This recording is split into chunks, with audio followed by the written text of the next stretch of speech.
So, yesterday binasag po natin 'tong trend line na una, yung mas steeper trend line. Now, it's acting as a resistance. Yan, okey, nagre-resist ngayon yung price dito sa trend line. So, from support, binasag, nag-resist, ay tinulak ulit, ni-retest, hindi kinaya, i-re-retest ulit natin ngayon. So, for the bulls, para mabuhayan ng loob yan, kailangan ibalik sampa natin dito. Kaya ang for me ha, gold needs to break the 4230 area. Yan po, 4230, 4231. Kaya may plot na po yan dyan. Once na ba-break natin yan, most likely, remember the breakout build-up no, na kinukwento ko sa inyo. Most likely, yung next target natin, ito po yan, babasagin to.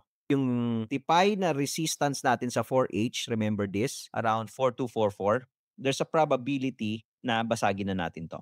So una muna, 4230, pero pag binasag na yan, pipito na to pataas. Okay? Pwedeng pumito na to sa pataas.